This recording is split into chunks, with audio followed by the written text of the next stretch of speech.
البدع والأهواء، أهل البدع العقائدية وأهل البدع السياسية.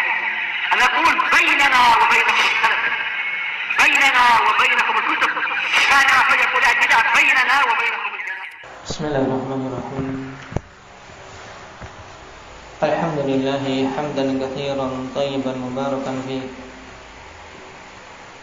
كما يحب ربنا ويرضى.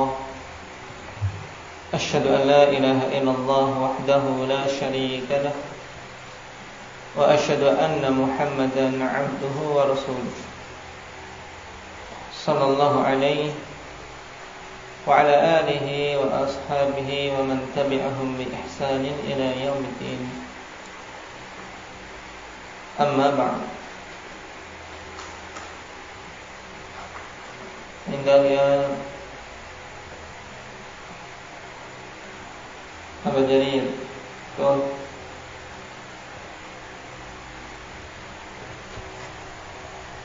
bagaimana kaidah yang kalimat kemarin?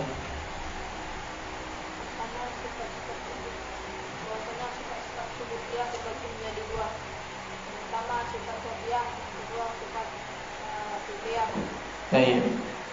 Dan sifat-sifat tsubutiyah terbagi menjadi dua, yaitu dzatiyah dan fi'liyah. Kemudian sifat dzatiyah bermakna itu sifat yang senantiasa ada dan terus-menerus Allah lakukan. Disifati dengannya. Dan terus-menerus Allah disifati dengannya. Nah, yaitu sifat yang senantiasa dan terus-menerus Allah Subhanahu wa taala bersifat dengannya. Ini sifat dzatiyah. Terbagi menjadi berapa sifat dzatiyah? Terbagi menjadi dua, yaitu sifat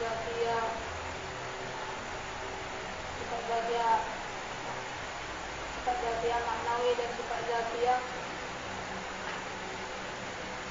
sifat dzatiyah ma'nawiyah, dan yang kedua dzatiyah khabariyah. Nah, sifat dzatiyah khabariyah. Nah, ini hanya sekedar pengklasifikasian untuk apa? Untuk mempermudah. Walaupun para salaf dulu ketika membahas tentang asma wa sifat, mereka membahas secara apa? Secara penyebutan satu persatu begitu. Tidak ada klasifikasi sebagaimana yang datang dalam pembahasan mutaakhirun. Baik, tulis. Apa itu dzatiyah khabariyah? Indahnya Ridwan.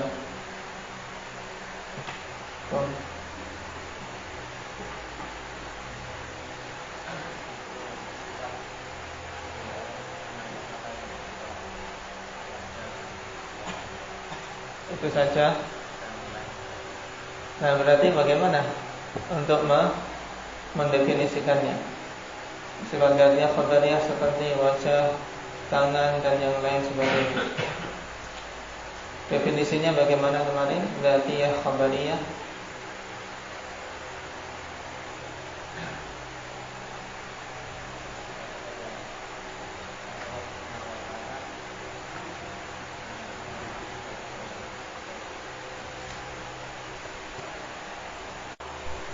Nah, yaitu sifat-sifat yang penamaan sifat itu apabila diterapkan pada makhluk berupa anggota badan. Kalau diterapkan kepada makhluk. Nah, seperti wajah, tangan, mata, dayung, betis, dan seterusnya. Walaupun pada Allah Subhanahu wa taala tidak boleh kita katakan itu adalah anggota-anggota badan. Tapi makanya dikatakan oleh para ulama alladzi musammahu lana ajza'un wa ab'ad. Yang penamaan sifat itu apabila diterapkan kepada kita, yaitu para makhluk, adalah apa? Bagian-bagian tubuh atau anggota-anggota tubuh kita. Ini yang dimaksud dengan dzatiyah apa? Khabariyah. Baik. Adapun dzatiyah maknanya berarti yang selain itu. Baik, hendak ya Hudzaifah.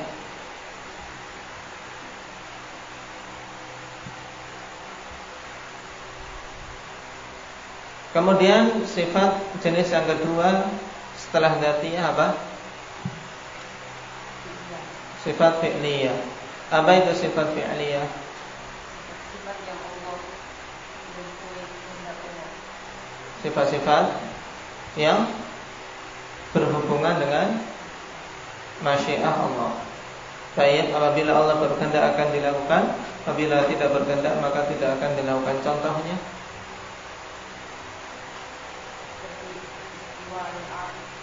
seperti istiwa al-arsh, terus turun ke langit dunia. Nah, baik. Jelas. Terkadang di sana ada sifat-sifat yang dikatakan oleh para ulama dzatiyah fi'liyah. Ya dzatiyah, ya fi'liyah. Tidak dari dua sisi. Dicontohkan oleh Syekh Ibnu Utsaimin rahimahullahu taala apa? Yang dikatakan sifat ini dzatiyah fi'liyah. Indahnya Rifki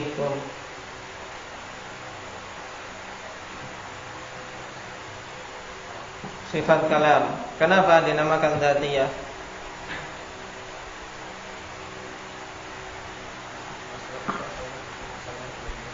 Tidak dari apanya? Tidak dari asal sifat itu. Bahwasanya sifat itu sifat dzatiyah. Kenapa? Karena Allah senantiasa dan terus-menerus disifati dengan apa? Sifat kalam. Adapun fi'liyah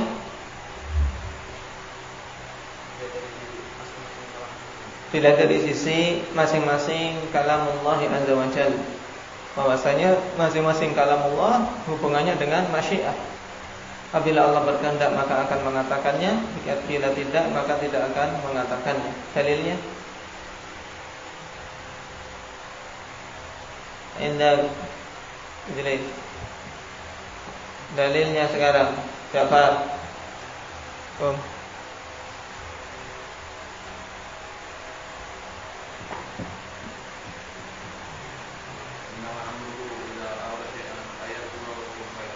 Innama amruhu idza arada syai'an ay yaqula lahu kun fayakun. Pendalilannya bagaimana?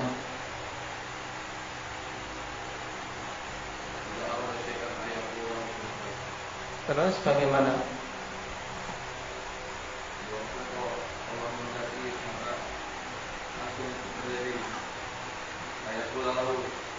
Ketika Allah berkehendak maka Allah mengatakan kun. Berarti perkataan Allah kun di sini kembali kepada kehendak Allah Subhanahu wa taala. Paham? Yang menjadi inti pendalilan di sini ayyaqula lahu kun. Perkataan kun ini idza arada. Ya. Apabila Allah Subhanahu wa taala menghendaki sesuatu, Allah Subhanahu wa taala akan mengatakan kepadanya kun. Baik. Jelas.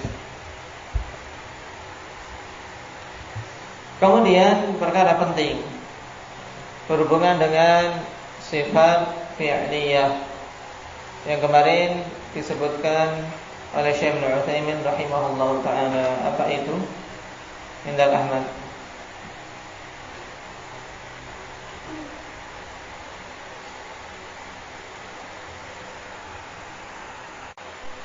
Nah, jadi semua sifat yang bergantung dengan masyiah atau berhubungan dengan masyiah Allah Subhanahu wa taala mesti dia mengikuti hikmah Allah. Walaupun hikmah ini terkadang diketahui, terkadang tidak. Tapi mesti. Nah, perbuatan Allah Subhanahu wa taala itu ada hikmahnya. Dan kita harus yakin dengan seyakin-yakinnya. Wa tasya'una illa ayyasha Allah, innallaha kana aliman hakima. Nah, Sekarang kita baca ta'liq yang dibawakan oleh Syekhuna Kamal Al-Adani rahimahullah ta'ala.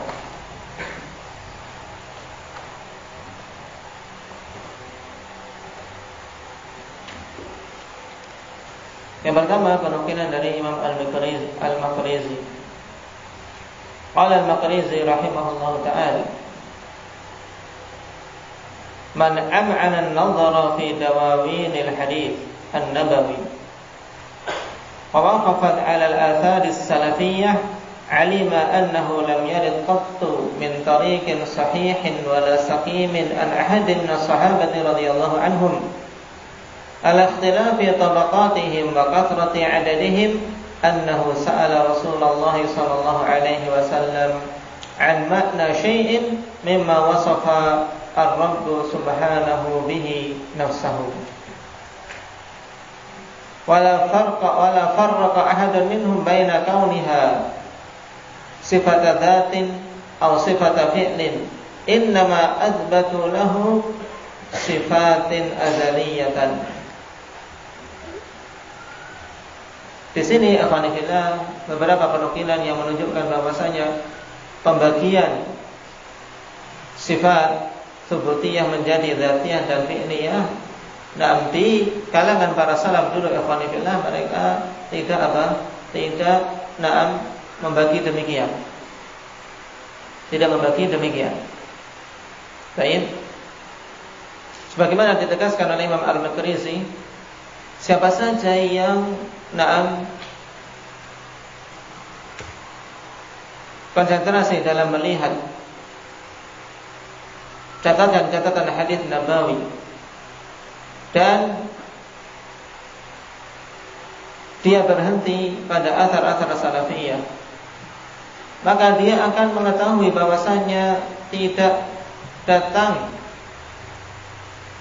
satu riwayat pun dari jalan yang sahih maupun jalan yang ada cacat padanya dari seorang sahabat Nabi sallallahu alaihi wasallam. Bersamaan dengan berbeda-bedanya tabaqat mereka dan banyaknya jumlah mereka, bahwasanya ada salah seorang dari sahabat Nabi sallallahu alaihi wasallam yang bertanya tentang makna sesuatu dari apa-apa yang Allah Subhanahu wa taala sifati dirinya dengannya. Di sini penetapan bahwasanya alhamdulillah tidak didapati riwayat bahwa para sahabat radhiyallahu anhum dengan jumlah yang begitu banyak. Dengan jumlah yang begitu banyak. Baik, dan tabaqat yang bermacam-macam. Tingkatan-tingkatan sahabat dari yang kibar sampai yang sighar.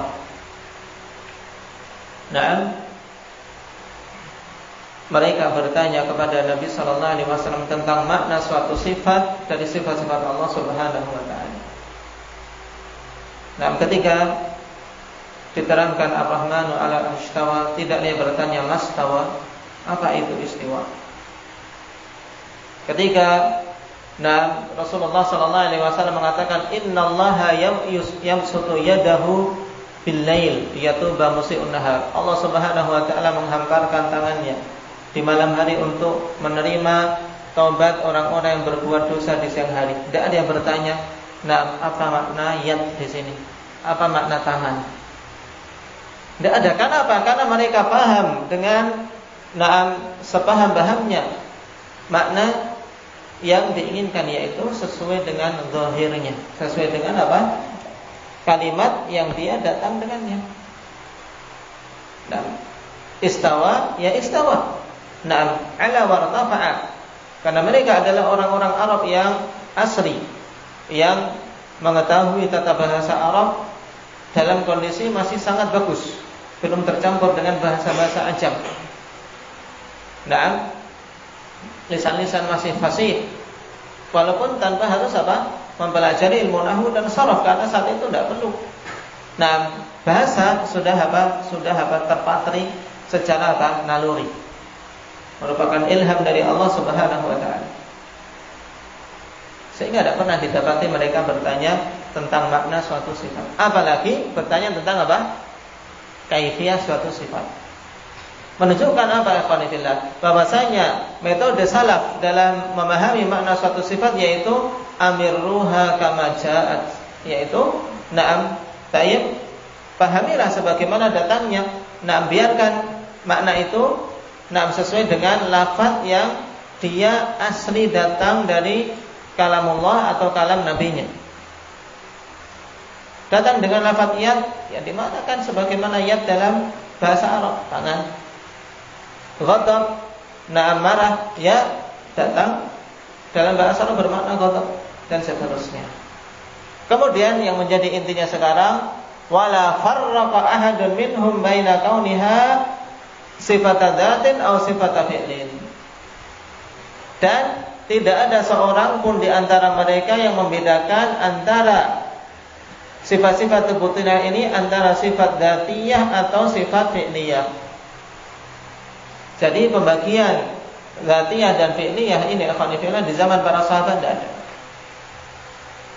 Innama athbatu lahu sifatin azaliyah. Hanyalah mereka menetapkan bagi Allah Subhanahu wa taala sifat azaliyah, yaitu sifat yang Allah Subhanahu wa taala sejak azali bersifat dengannya. Sifatin azaliyah. Maksudnya apa? Yaitu sejak azali Allah Subhanahu wa taala bersifat dengannya. Karena keberadaan Allah Subhanahu wa taala keberadaan yang azali, ya kan? Demikian pula sifat-sifat Allah, sifat azaliyah. Ini penting nanti dalam pembahasan tahawiyah, dalam permasalahan yang tayyib dikatakan oleh para talabatul ilm, perkara paling pelik dalam akidah tahawiyah yang dinamakan dengan permasalahan tasalsulul hawadits. Walaupun seorang kalau memahami dengan benar kaidah pokok dalam masalah ini akan tahu, dan tidak akan repot dalam memahaminya, bahwasanya semua sifat-sifat Allah Subhanahu wa taala itu sifat azali. Sudah selesai. Nanti dalam masalah tasalsulul hawadits, apakah tayyib di sana ada tayyib makhluk yang paling pertama. Karena setiap kita tetapkan makhluk yang pertama, mesti sebelumnya ada makhluk. Sebelumnya ada makhluk. Sebelumnya ada makhluk. Kalau ditetapkan ini makhluk yang pertama kali, berarti sebelum menciptakan ini, apakah Allah Subhanahu wa taala tidak menciptakan? Ini yang dimaksud dengan tasalsulul hawadits, berantainya apa? Penciptaan makhluk demi makhluk ini. Oleh karena itulah ikhwanillah, kalimat dalam masalah akidah penting ketika seorang mengatakan yang pertama kali atau yang lebih dahulu. Ini penting. Ketika ada khilaf di kalangan para ulama, antara arsy dan qalam, mana yang diciptakan lebih dahulu? Ini lebih apa? Lebih bagus kalimatnya. Mana yang diciptakan lebih dahulu antara arsy dan qalam? Tapi apakah makhluk yang pertama kali Allah ciptakan? Ini pertanyaannya akan menimbulkan apa? Pertanyaan-pertanyaan berikutnya dan menjadi celah bagi apa? Bagi ahli bidah. Karena mereka akan mengambil kelaziman berarti sebelum menciptakan makhluk ini Allah tidak menciptakan apa? Ya tidak. Disinilah apa? Disinilah hal yang hendaknya seorang talib berhati-hati. Maka ya seperti ini para salaf dulu sudah bertanya, para sahabat. Tapi dengan banyaknya ahli kalam, orang yang banyak ngomong ini, orang yang banyak ngomong tapi apa? Sudah terpengaruh dengan pemahaman filsafat, pemahaman yang rusak dari orang-orang Yunani. Orang-orang Yunani akhirnya apa? Merusak banyak kaidah-kaidah dan tatanan dalam cabang-cabang ilmu. Yang penting perhatikan bahwasanya dulu para sahabat mereka menetapkan sifat apa? Sifat yang azaliyah, intinya situ. Maksudnya azaliyah yaitu sejak zaman azali, yaitu zaman yang tidak ada permulaannya. Yang dimaksud dengan zaman azali itu apa? Indak ya wahyu?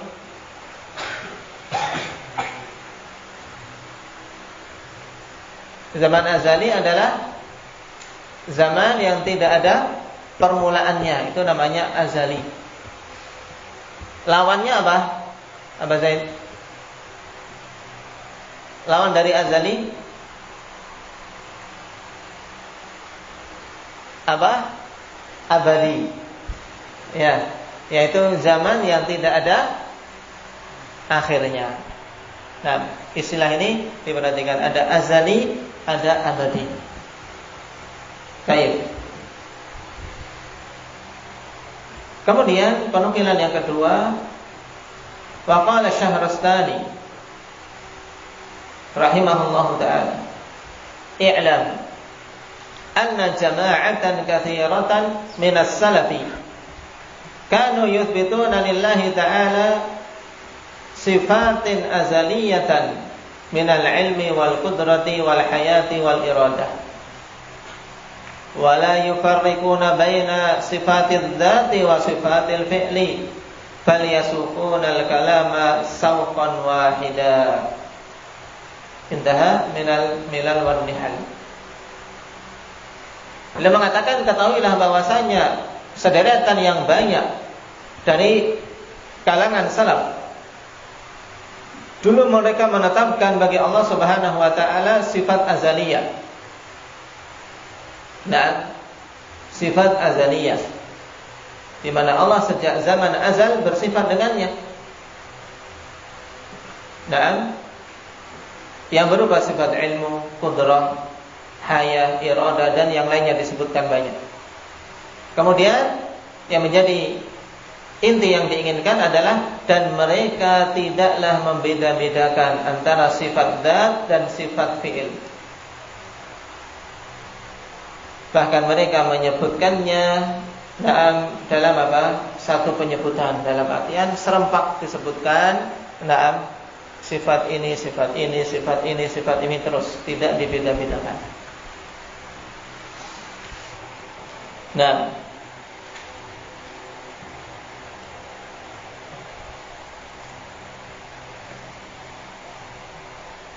qala amma ma jaa an taqsimiha fa huwa lil mutaakhirin 'an as-salaf kal Baihaqi wal Asbahani wa ghairihim.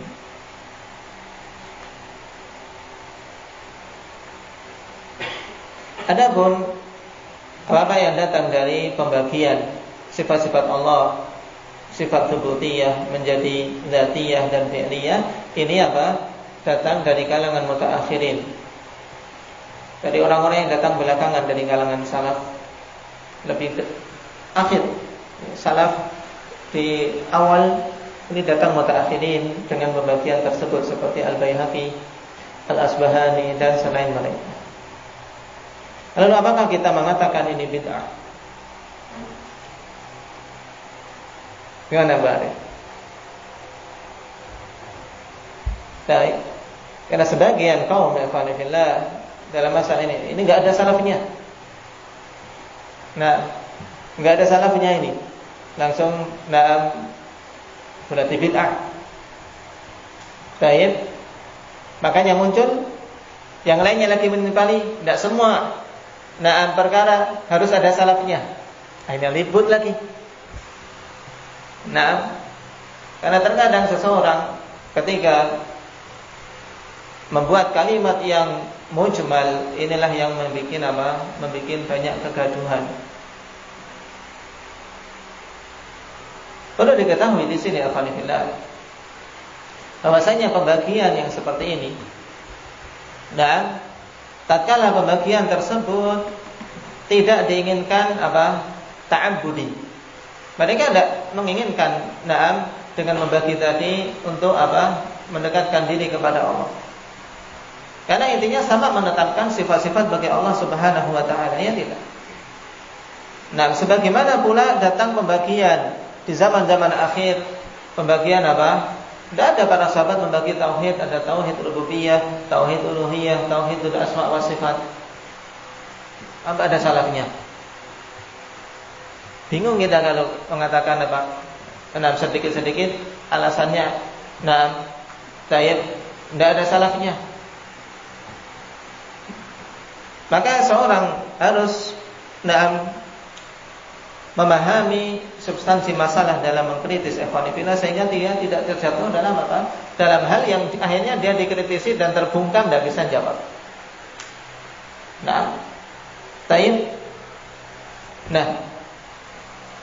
Perkara-perkara yang berhubungan dengan taksimat, pembagian-pembagian dalam bidang-bidang ilmu, itu didatangkan oleh para ulama untuk mempermudah. Dan terkadang mereka memang datangkan bahkan mengikuti alur dari kalangan ahlul bidah untuk apa? Untuk membantah mereka sendiri. Sebagaimana contohnya ini. Oleh karena itulah Syekhuna Kamal Al-Adani rahimahullah ta'ala dalam daras beliau, ketika membaca ta'liq yang beliau bawakan ini, beliau mengatakan wala naqulu anna hadha taqsima bid'ah. Dan kita tidak mengatakan bahwasanya pembagian ini bid'ah. Karena pembagian dalam cabang ilmu yang para ulama tidak meniatkan taqarrub ila Allah dengannya. Tapi mereka datangkan hanya untuk memberikan kemudahan, penggambaran lebih mudah, dan juga untuk nantinya membantah ahlul bidah dengannya. Baik. Cuman ikhwanifillah, kata Syekhuna Kamal Al-Adani, wa innama naqul annana la hajata bihadha at-taqsim wa innama ihtija bihi inda munadharatil mubtadi'. Hanyalah kita mengatakan pada pembagian ini bahwasanya sebenarnya kita tidak butuh terhadap pembagian ini. Hanyalah kita membutuhkannya tatkala kita mendebat ahlul bidah. Berarti jadinya butuh enggak? Jadinya butuh karena apa? Karena banyakkan kita di zaman ini ahlul bidah begitu banyak, sehingga butuh talabatul ilm, ya butuh talabatul ilm mempelajarinya. Adapun kita menyampaikan di kalangan awamun nas, kita menyampaikan di kalangan awamun nas, apalagi dalam khutbah. Ya ma'syarul muslimin, sifat Allah Subhanahu wa taala terbagi menjadi dua. Sifat tsubutiyah, sifat salbiyah. Sifat tsubutiyah terbagi menjadi dua. Ini tidak pas. Baik. Ada dzatiyah, ada fi'liyah. Ini tidak benar. Karena likulli maqamin maqal. Pada setiap tempat mana dia harus menyampaikan, mana yang tidak. Kalau dalam majelis yang umum, sampaikan sifat Allah Subhanahu wa taala, jelaskan maknanya, kemudian apa hikmahnya ketika kita beriman tentang sifat tersebut. Itu. Tapi ketika kita membantah ahli bidah atau kita membahas dengan para thalabatul ilm yang mereka diharapkan nanti mampu menguraikan dan membongkar syubhat-syubhat para penyeru kebatilan, maka mereka harus betul-betul paham pembagian-pembagian yang seperti ini. Sehingga ketika bertemu dengan ahli bidah, kalian salafi, bagaimana dengan sifat kalam? Ya, bukankah ini sifat fi'liyah? Sifat fi'liyah. Berarti kalau itu sifat fi'liyah, ada masa di mana Allah Subhanahu wa taala tidak berbicara, tidak berfirman. Berarti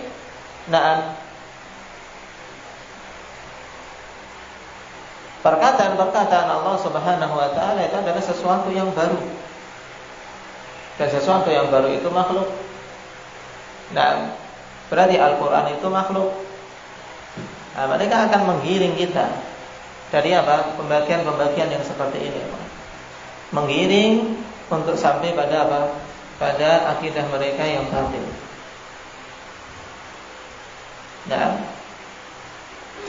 Akhirnya orang yang bertemu dia kalau tidak memiliki bekal, ya, oh iya Al-Quran berarti makhluk. Akhirnya terjebak. Padahal awalnya sudah berkeyakinan Al-Quran kalamullah ghairu makhluk. Cuman setelah dia melewati rangkaian yang kelihatan ilmiah, akhirnya ngikut. Sekarang betapa banyak alhamdulillah, betapa banyak mereka ahli jidal di zaman ini. Dan orang-orang Asy'ariyah sekarang pun mulai muncul untuk apa? Untuk mendakwahkan pemahaman Asy'ariyah mereka. Jangan dikira sekarang mereka cuma sembunyi aja melalui media-media sosial, internet dan seterusnya. Maka butuh dipahami dengan baik, pahami akidah dengan betul-betul kokoh dan benar. Terutama permasalahan asma wa sifat, jangan dibiarkan lewat. Kalau memang belum paham, ulang, dengarkan lagi, dibaca lagi, sehingga kokoh. Dan jangan sekedar dihafal. Jangan pahami, hafal. Kalau sekedar dihafal tidak paham, tayyib. Ini ibarat kita bawa pedang tapi tidak bisa mengayun, cuma dibawa ke sana kemari dibawa. Ya, kalau ketemu orang yang bisa bisa menggunakannya nanti dikasihkan. Jadi kalau nggak ketemu, cuma capek saja. Baik. Kita lanjutkan. Qala wal mu'allif rahimahullahu ta'ala dzakara fi syarhihi al-mufarraq min al-ashradati nahwan min hadzal kalam alladhi 'alayhi al-Maqrizi. Thumma dzakara innahu ji'a bi hadzal taqsim raddan 'ala ahli al-bid'ah wa laysa li hadzal taqsim dalilun. Dan mu'allif sendiri rahimahullahu ta'ala, yaitu siapa? Asy-Syaikh Ibnu Utsaimin rahimahullahu taala menyebutkan dalam syarah beliau yang telah ditranskrip. Karena beliau punya syarah juga untuk kitab ini, jadi beliau mengarang kitab ini kemudian beliau mensyarahnya. Baik. Sebagaimana kebiasaan beliau, syarah yang berupa pelajaran kemudian ditranskrip oleh para talabah. Diubah dari kaset menjadi tulisan, disalin. Beliau jelaskan dalam kaset, dengan penjelasan yang semisal dengan apa yang dikatakan oleh Imam Al-Maqrizi rahimahullah, di mana para sahabat tidak ada seorang pun yang mereka membedakan antara dzatiyah dan fi'liyah. Karena memang kita tidak boleh membeda-bedakan dari sisi mengimaninya, tidak boleh. Semuanya sifat azaliyah.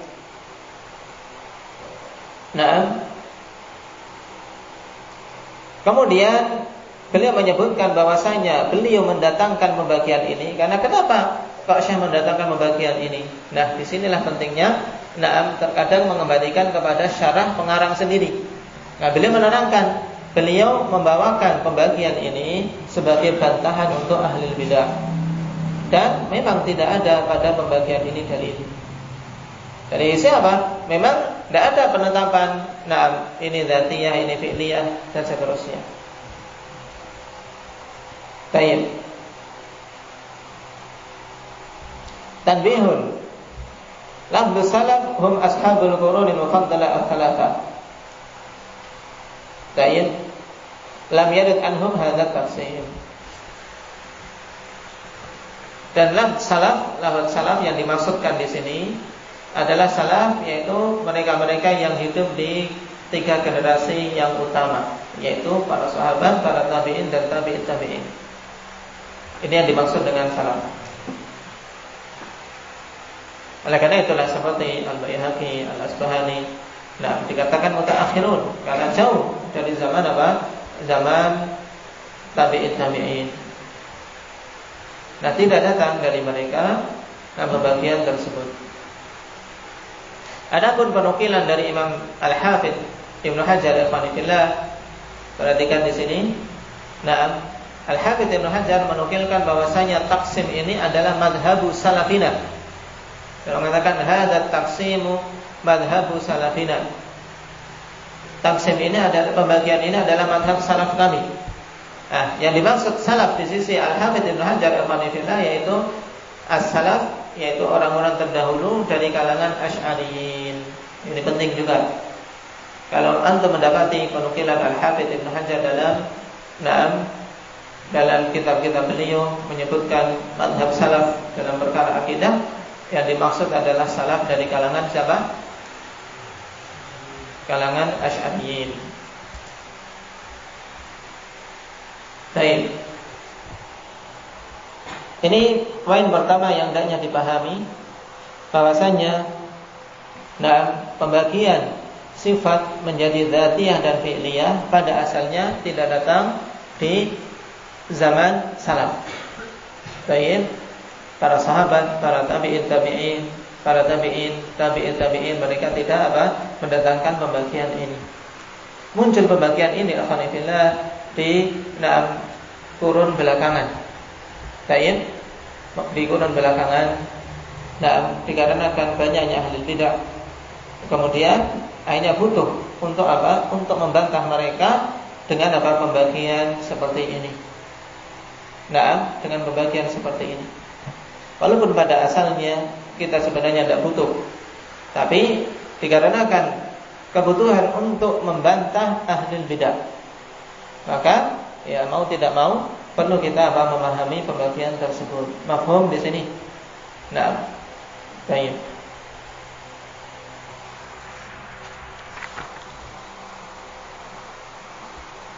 Adapun penjelasan berikutnya insyaallah kita ambil pada pertemuan yang akan